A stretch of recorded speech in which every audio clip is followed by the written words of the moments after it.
On July 4th, 1776, the United States declared independence from Great Britain. But why would colonists declare independence from the greatest empire in the world and the best economy of the time?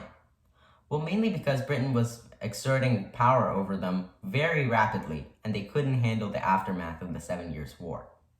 Now, the 7 Years' War was the North American and the final part of a 23-year-long global conflict between France and Britain.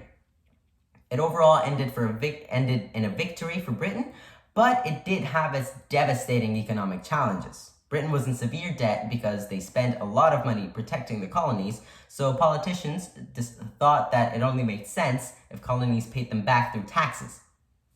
So they introduced the three acts that were the new taxes on the colonies, called the Sugar Act, the Currency Act, and most importantly, the Stamp Act. The Stamp Act was a tax on printed material like newspapers and official documents. And the taxes were so costly on the colonists that they decided to boycott it in the Stamp Act Congress. And their boycott led to Britain repealing the acts. But this didn't mean the taxes were over and Britain would stop exerting power. This officially marked the end of the era called salutary neglect, when colonists ruled over themselves rather than being under the direct rule of the British Crown. Next came the Quartering Act, which meant the colonists should house British soldiers. The Declaratory Act, which stated that Parliament could legislate over the colonies directly. And the Townshend Act, which meant searching houses by British soldiers was now allowed without having search warrants. Now, this made colonists furious, as they argued that they couldn't be taxed without any representation in Parliament, as they didn't have any representatives in Parliament.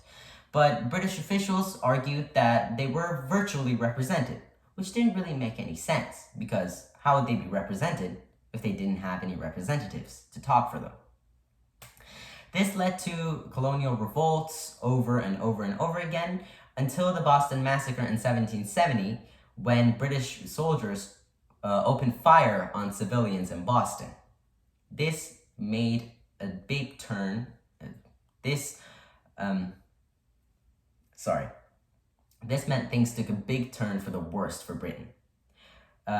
Boston and the 13 colonies overall were declared in a state of rebellion, and colonial revolts massively increased in numbers.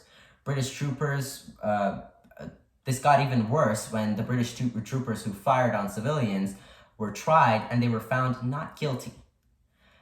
After the trials and while all the revolts were happening, the Tea Act was introduced in 1773, which meant all tea except for the British East India Company's tea now had taxes.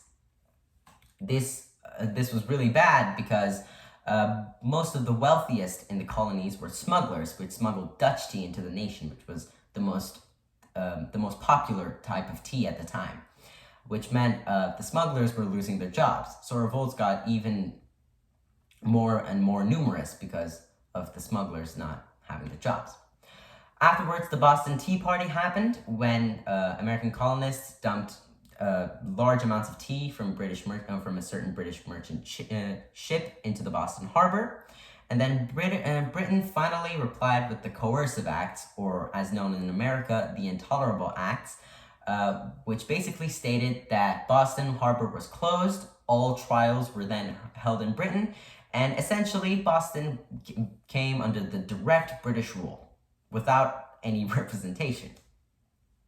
That was when colonists decided that living under the British rule was not sustainable, so they declared independence on July of 1776.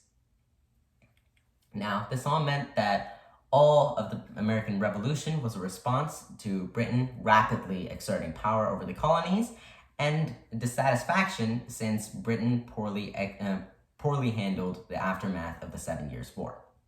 Thank you.